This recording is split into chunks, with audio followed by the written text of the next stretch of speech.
네, 후보님께서는 연단으로 오셔서 발표를 진행해 주시면 되겠습니다.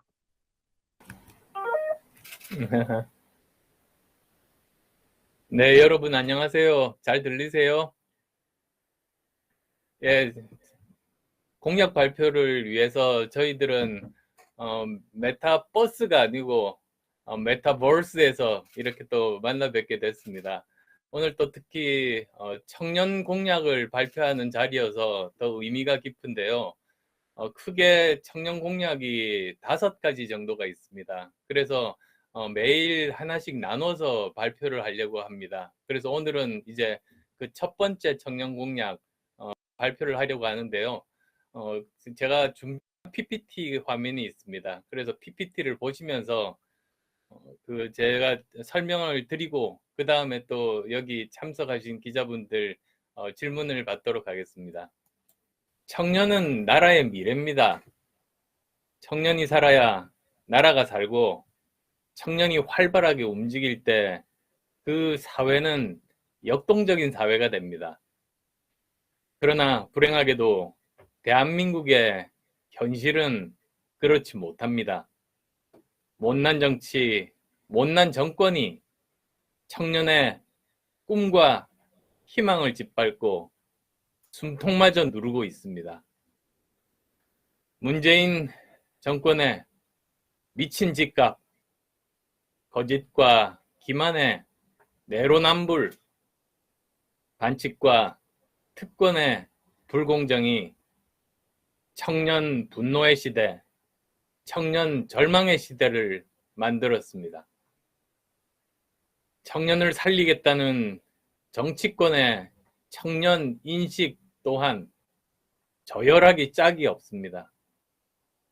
아직도 청년을 기득권 정치, 기성 정치의 장식품이나 동원의 도구 정도로 여기는 인식이 팽배합니다. 어렵고 불행한 20대의 사회 경제적인 근본 문제를 풀려고 하지 않고 이대남과 이대녀 간의 갈등을 더 증폭시켜서 정치적 이득을 얻으려고 하는 경우까지 있습니다. 지금의 대한민국 청년 세대는 공정과 정의로움, 다양성과 탈이념의 실용적 사고를 가진 가장 건강한 세대입니다.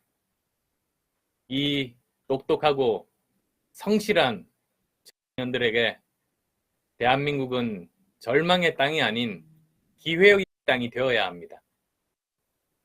그래서 오늘은 첫 번째로 기회의 공정을 어떻게 실현시킬까에 대해서 말씀드리겠습니다. 기회의 공정, 누구나 같은 출발선에 설 때 만들어지는 것 아니겠습니까? 반칙과 특권이 없는 세상, 기득권 없는 나라, 부모 찬스 없는 나라, 노력에 따라 계층 이동이 활발한 나라 만들고 싶습니다. 이를 위한 5가지 정책 말씀드리겠습니다. 첫째로 대학 입시에서 부모 찬스의 수시 전면 폐지하고 수능과 내신으로 평가하는 정시 전형으로 전면 전환하겠습니다. 공정한 대학 입시를 위해 수시를 폐지하고 정시 전형은 일반 전형 80%, 특별 전형 20%로 변경하겠습니다. 일반 전형은 수능 100% 전형과 또 수능과 내신을 50%씩 반영하는 전형, 이 2가지 방식을 각각 50%씩 적용하도록 개혁하겠습니다. 또한 수험생들의 기회를 보장하기 위해서 연 2회 수능 시험을 시행해서 좋은 점수를 전형에 반영하게 하겠습니다. 다음으로 특별 전형은 사회적 소수자를 배려하는 전형 10%, 그리고 특기자 전형 10%로 구성할 겁니다. 또 이 중에서 말이 좀 많은 내신평가 또 특별 전형 과정은 모두 투명하게 공개하고 철저하게 감독해서 반칙과 특권 어떤 비리도 발붙이지 못하도록 하겠습니다. 내신 관리나 스펙 위조가 만약에 적발이 되면 해당 학생의 부모 그리고 관련자는 업무 방해 및 사문서 위조 등 공정사회 저해범으로 강력한 형사처분을 하겠습니다. 해당 학생은 재학 중일 경우 입학을 취소하고 졸업자는 즉시 졸업 취소 및 제적 조치하겠습니다. 물론 대학 졸업 자격을 기반으로 치러지는 모든 면허, 자격시험의 결과도 자동 무효화하겠습니다. 허술한 입시 관리로 불법이 가능하도록 만든 대학에 대해서는 정원 감축과 국가지원 축소 등 강력한 불이익을 주겠습니다. 이제 더 이상 대한민국에서 제2의 조국 자녀는 존재할 수 없을 겁니다. 둘째로 대학 입시 특별 전형을 전면 점검해서 부당한 특혜성 기준은 폐지시키겠습니다. 취약 계층을 위한 사회적 배려 전형, 농어촌 특별 전형 등 공정한 기회를 주기 위한 전형 이외 민주화 운동 유공자 자녀 특별 전형 등 사회적 합의도 없고 공정 경쟁을 해칠 수 있는 전형제도 폐지시키겠습니다. 셋째입니다. 로스쿨을 나오지 않더라도 자격시험을 통과하면 로스쿨 졸업생과 함께 변호사 시험을 볼 수 있는 자격을 부여하겠습니다.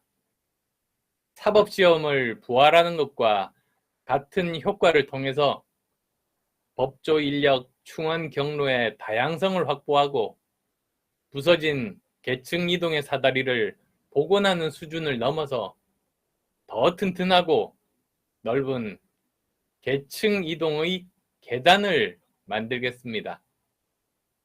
그래서 개천의 가재, 붕어, 개구리도 용이 될 수 있는 개천에서 용나는 사회를 다시 복원하겠습니다.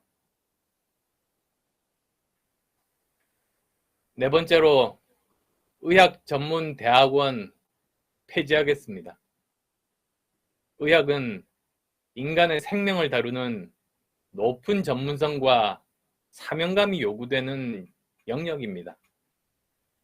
그렇기에 의료 인력은 철저하게 실력 중심으로 선발, 양성되어야 합니다. 부모의 지위나 정보력이 정말 손톱만큼도 영향을 미쳐서는 안 되는 영역이 바로 인간의 생명을 다루는 의학 분야입니다.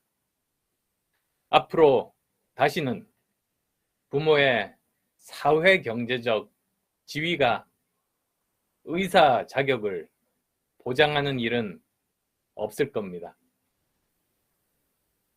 마지막 다섯 번째로 고용 세습 및 채용 청탁 금지법을 통해서 현대판 음서 제도를 타파하고 기회의 공정을 보장하겠습니다. 채용 절차 공정화법 개정을 통해 기득권 세력의 채용 청탁이나 고용 세습이 발각될 때 채용 취소하고 관련자는 엄하게 처벌하겠습니다. 고용 세습이나 채용 청탁은 청년들의 공정한 취업 기회를 박탈할 뿐 아니라 사회 통합을 저해하는 요인입니다.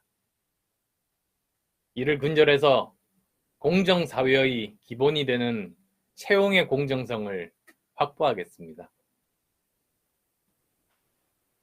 이상 5가지 기회의 공정 정책을 통해서 반칙과 특권, 부모 찬스가 작동하지 못하는 사회 만들겠습니다.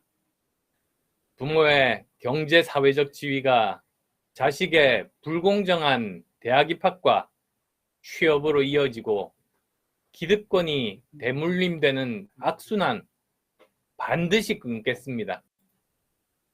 이것이야말로 정권 교체를 넘어서 시대 교체로 가는 길 아니겠습니까? 누구나 실력이 있으면 청년들이 꿈을 이룰 수 있는 기회의 땅, 공정의 땅, 성공의 땅, 대한민국을 안철수가 만들겠습니다. 내일은 청년정책 2차 공약으로 어떻게 하면 청년들의 군 복무기간 국가를 위한 병역 의무를 다하면서도 자기 개발의 기회가 공존하는 시간으로 만들 것인가에 대해서 말씀드리겠습니다. 경청해 주셔서 감사합니다.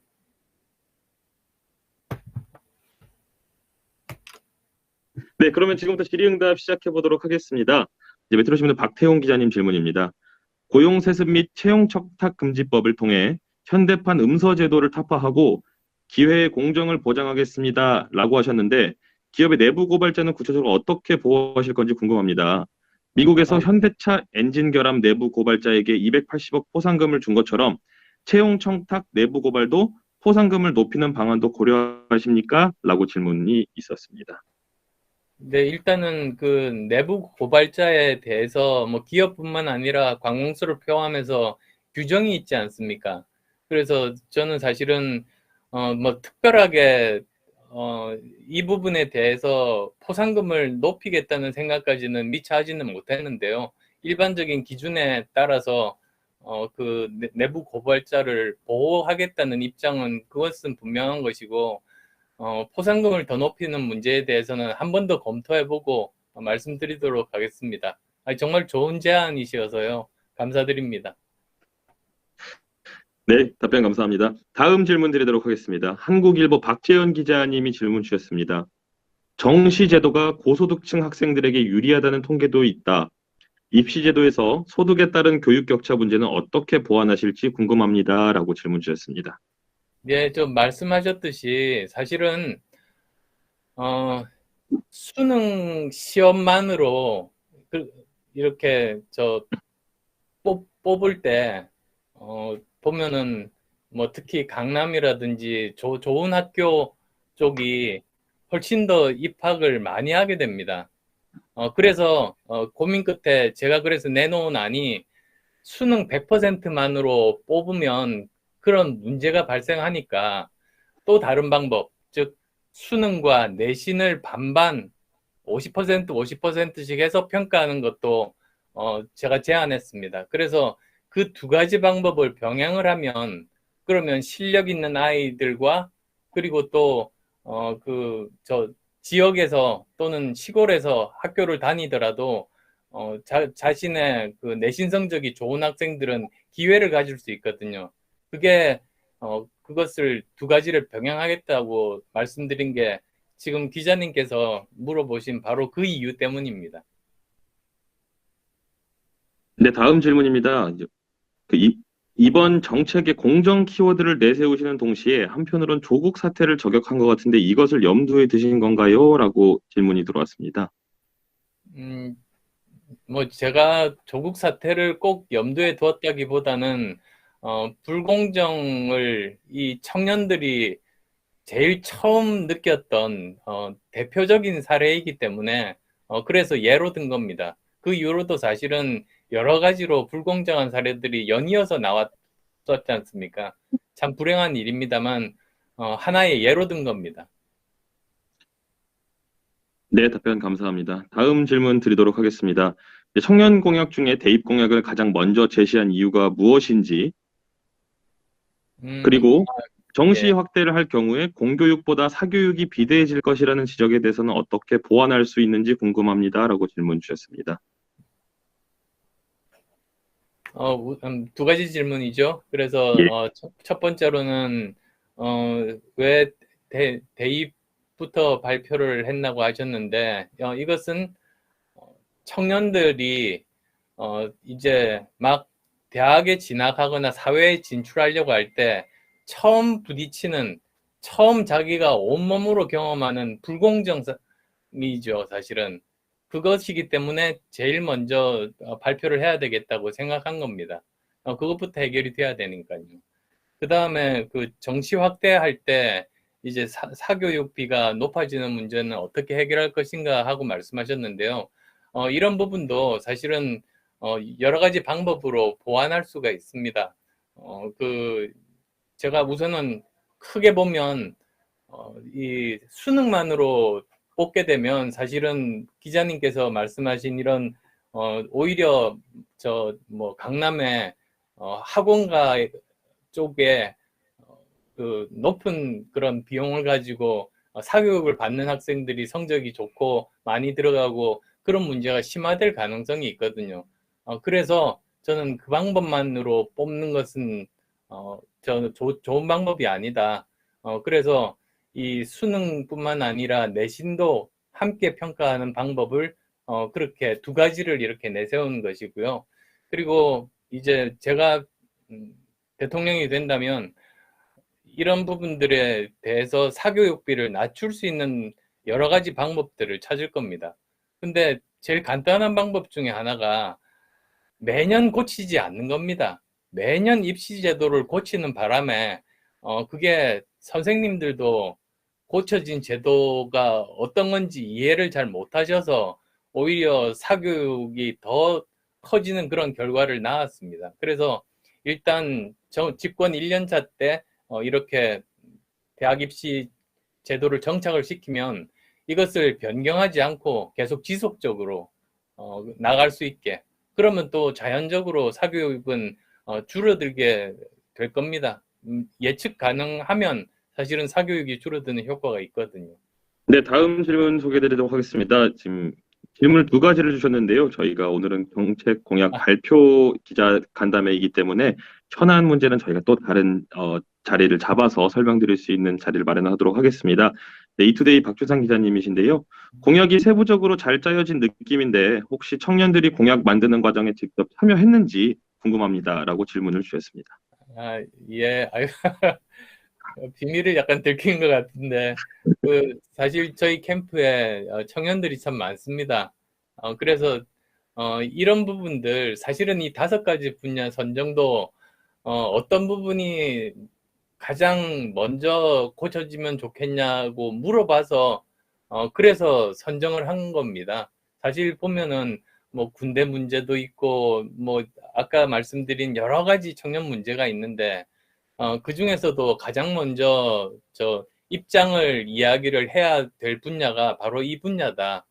그렇게들 저희 20, 30대 MZ세대 여기 당직자라든지 또는 지지자분들이 말씀을 해주셨기 때문에 이렇게 정확하게 골라서 발표를 하게 됐습니다.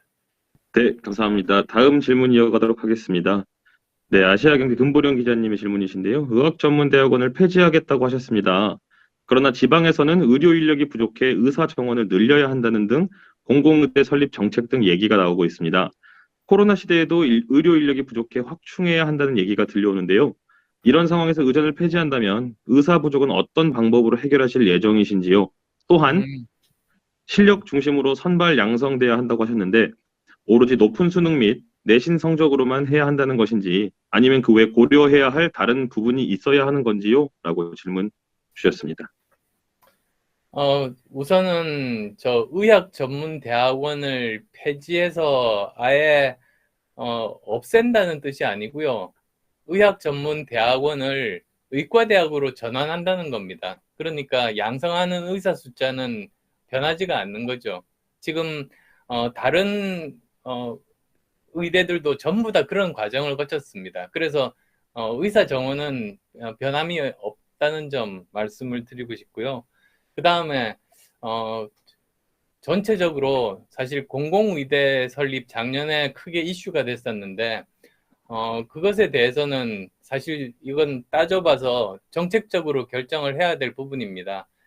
실제로 우리나라에서 그 의사 숫자가 부족한지 또는 전체적으로는 부족하지는 않지만 특정한 지역에 그 시골에 의사가 부족한 것이 문제인지, 그 다음에 또 특정한 그 해당 진료 과목이 있지 않습니까?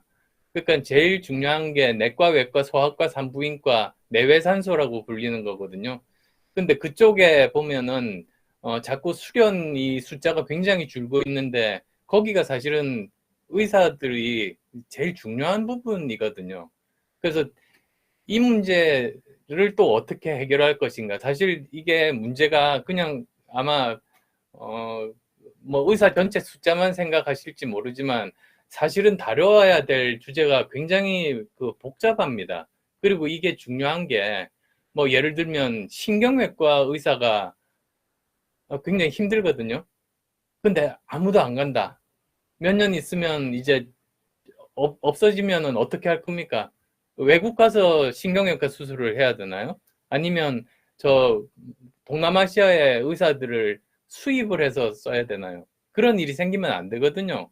의사 한 사람을 제대로 수련받고 좋은 의사가 되게 하려면 10년도 부족합니다. 그래서 이런 문제들에 대해서는 뭐 제가 의사 출신이기도 하니까 이 부분은 이게 장기 계획입니다, 사실은. 정권이 바뀌더라도 변함없이 지속돼야 되는 의료 인력 수급 계획, 그것도 장기 계획을 다음 정부에 제대로 세워가지고 정확하게 맞는 그런 그 방법을 찾아야 된다고 생각해요. 그리고 또 거기서 우리가 염두에 두는 것이 고령화가 급속하게 진행되고 있거든요.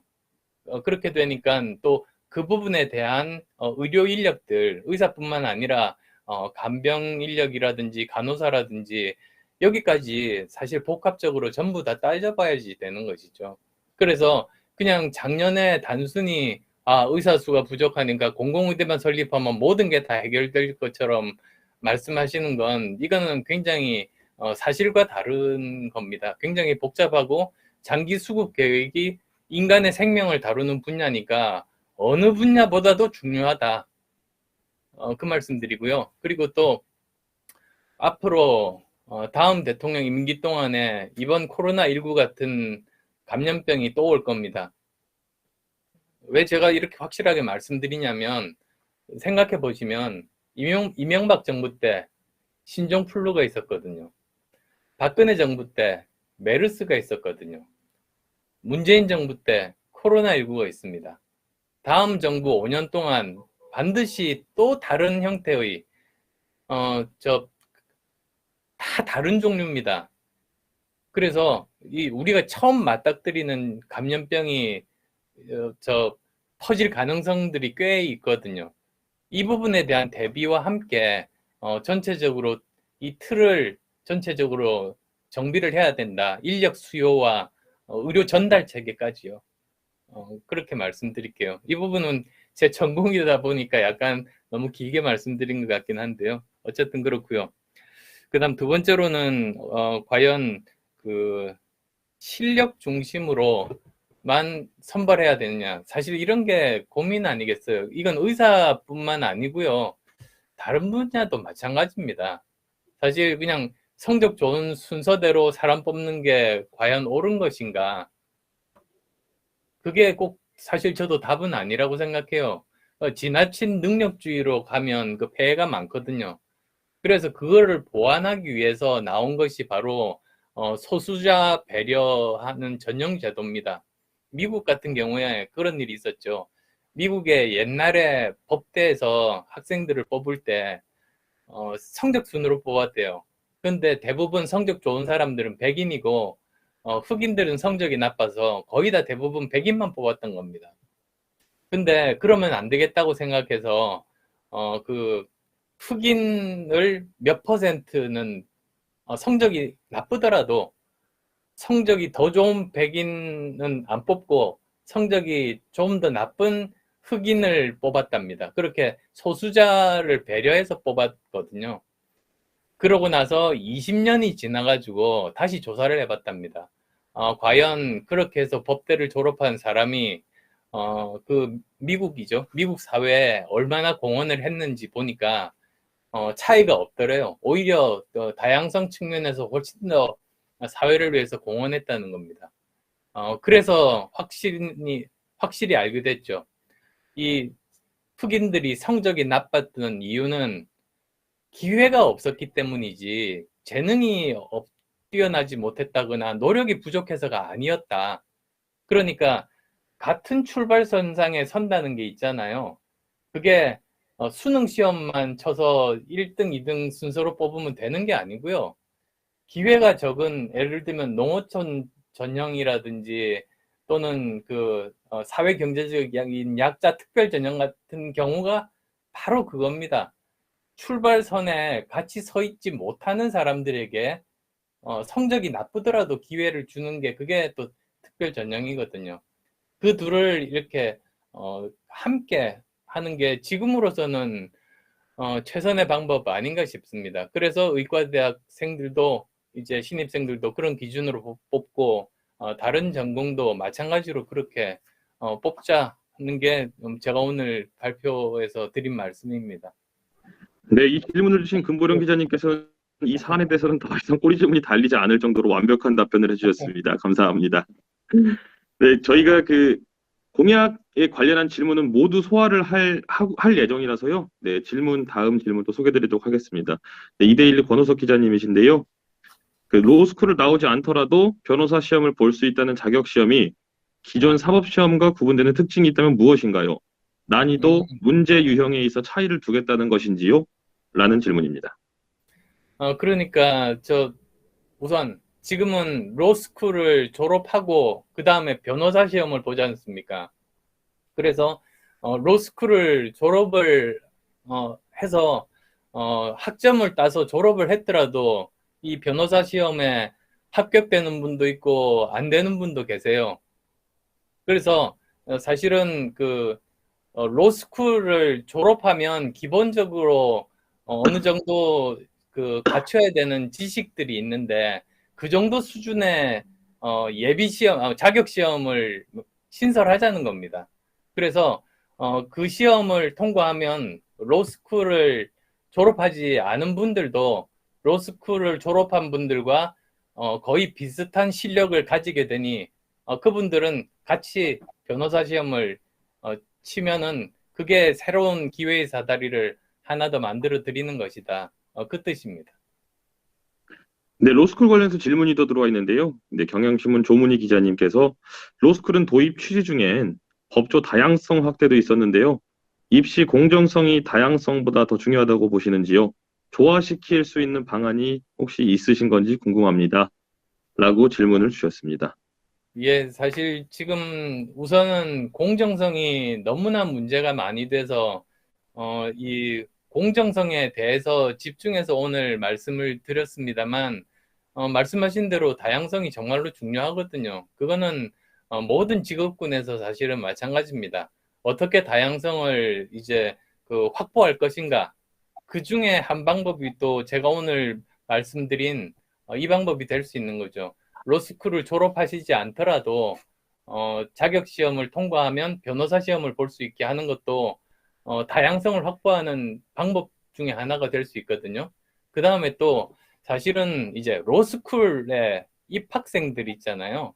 로스쿨 입학 과정에서도 사회 경제적인 약자분들께 지금보다도 장학금을 더 늘려서 기회를 더 주고 사실 로스쿨 입학 과정에서도 이런 다양성에 대한 고려가 있어야 된다고 생각합니다. 오늘 주제는 아니어서 말씀은 안 드렸었는데 좋은 질문 감사합니다.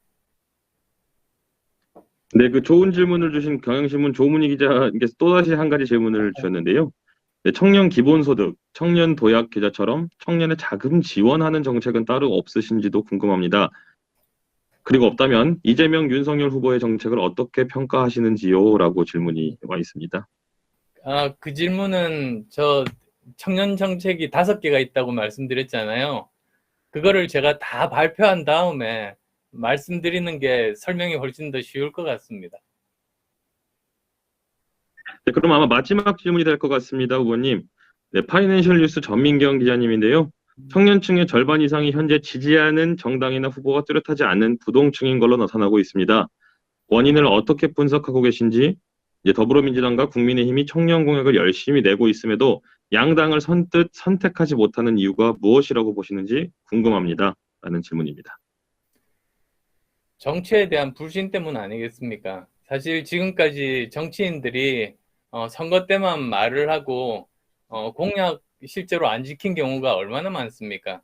대통령 선거 때도 마찬가지거든요. 그러다 보니까 거대 양당에서 이야기를 해도 믿지를 못하는 거죠. 그 이유가 저는 이렇게 생각합니다.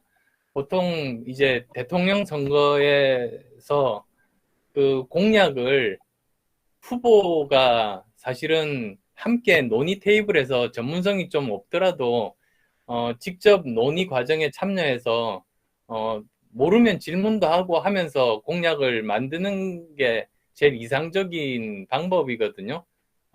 저는 그렇게 했습니다. 거의 모든 공약을 다 그렇게 했거든요. 그래서 제가 공약에 대해서는 누구보다도 이해도가 깊은 편인데 그런 과정을 거치지 않고 다른 전문가가 만들어주는 공약을 그냥 발표를 하게 되면 어떤 일이 생기냐? 만약에 그런 분이 대통령에 당선이 됐다고 하면 읽은 내용은 머릿속에 원래 없는 거니까요. 그 전에 자기가 본인이 가지고 있던 그 분야에 대한 그 생각과 우선순위가 있거든요. 자기가 제일 관심을 가진 우선순위. 그걸로 돌아갑니다. 그래서 그 일을 하게 되는 거죠. 대통령이 되면. 그러다 보니까 만약에 정말로 청년 정책에 관심이 없는 사람이 청년 공약을 발표를 하고 대통령이 되면 대통령 된 다음에는 청년 문제 해결 안 됩니다. 우선순위가 머릿속에 없으니까. 그런 거죠. 근데 저는 확실하게 말씀드릴 수 있는 것이 제가 정치를 한 계기가 청년 문제 해결 때문이었습니다. 10년 전에 청춘 콘서트를 한 이유가 그래서였거든요. 청춘 콘서트에서 그 당시 20대니까 지금은 30대들이 되셨는데 그분들의 아픔, 고통을 함께 공감하면서 함께 해결 방법을 찾았던 것이 청춘 콘서트였었고요. 그러면서 이게 그냥 일개 대학 교수의 능력으로는 위로는 할 수 있지만 직접 해결을 할 수 있는 방법은 없어서 고민 끝에 제 몸을 던져서 이 문제를 한번 해결해 보겠노라고 정치를 시작한 것이죠. 사실 생각해 보시면 제가 정치를 안 하면 얼마나 편하게 살 수 있겠어요? 존경받으면서 살 수 있겠어요? 근데 그게 좋은 삶일까요? 그러니까 남한테 존경받고 편하게 살고 다른 사람들의 고통은 쳐다보지 않고 있는 게 저는 그거 좋은 삶이라고 생각하지 않은 사람이기 때문에 지금 정치를 하고 있는 겁니다. 이건 사회로부터 제가 많이 받았다고 생각해서 저 나름대로 최선을 다해서 제 몸을 던져서 사회 봉사를 하고 있는 겁니다. 그래서 청년 정책에 대한 제 머릿속에서의 우선순위, 생각 이런 거는 전적으로 신뢰하셔도 된다고 말씀드리고 싶습니다. 네, 왜 안철수 후보께서 정치를 하시는지 감동이 진한 여운이 남는 답변까지 들었습니다. 자, 지금까지 안철수 국민의당 대통령 후보의 2호 공약, 대한민국을 청년 기회의 땅으로 만들겠습니다. 기자간담회에 참석해주신 여러분들께 감사를 드리면서 이만 간담회를 마무리하도록 하겠습니다. 지금까지 참석해주신 여러분들 감사합니다. 예, 고맙습니다.